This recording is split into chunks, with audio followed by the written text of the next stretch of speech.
So we got this Ryobi 40 volt 14-inch battery powered chainsaw. Pulled it out of the box. We didn't really know what to expect, but you know, we watched some videos on it and it wouldn't cut. So it was just spinning on the limb and smoking, and we were like, this is horrible. Why don't we buy a battery powered chainsaw? Well, you know, Devin pointed out maybe the chain is on backwards, and we don't really know what we're doing, but we looked at pictures, we're like, ultimately we determined, yes, the chain was on backwards, straight out of the box, brand new from Home Depot. So we flipped the chain around, and we made a post. A couple people asked about it, so we're making a video on how to flip a chain. So in order to do it, there's this little tool that actually is in the back of your chainsaw, which is pretty neat. So just pop it off, and all you need to do is take these nuts off. It's a little squirrely, you know, it could be a little more depth to it, but whatever. You have this cover. So pull both those off, and then you just slip this cover off. Dirty. All right. So the tensioner, there's this little tensioner right here that you can go plus or minus to tighten your chain or loosen it. What it does is it actually moves this whole piece here. So in order to flip your chain, you just slide this backwards, take your chain off, and then you just reassemble it. So I have it on here square right now. So you want to make sure that you get your teeth in this little back sprocket,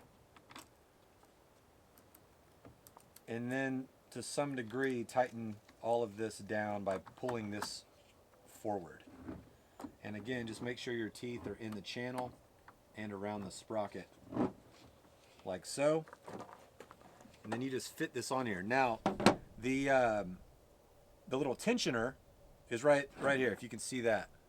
That fits inside right here where it says adjusting block.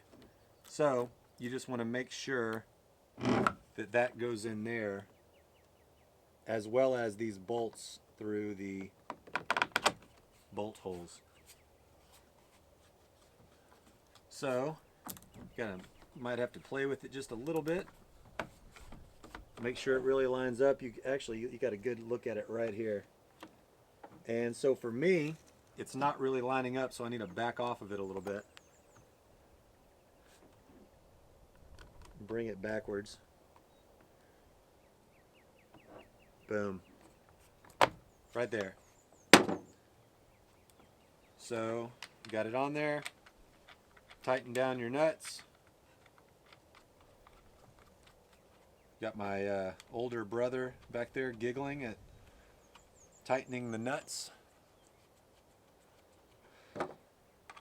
And you have successfully flipped your chain. So we're about to use this bad boy again right now. In fact, look, I can see this is a little loose. I want to tighten it back up. You can just loosen these up a little bit. Use your tightener. Get it where you want it. It comes with this little flathead on top of the socket, but the screwdriver is so much easier. So get that, and then just tighten these nuts back down, and you are good to go. I'll also mention, while we're on here, I don't know if we'll actually keep this, but I'll also mention that this battery charges surprisingly pretty quick. I have this Jackery 500 that I got based on a bunch of YouTube videos that I was watching. And right now we're at 88%, output 65 watts. And this thing was pretty much dead, and it's blinking on the third 3 out of 4 charging lights right now. So working really well. So we could get multiple charges out of this thing.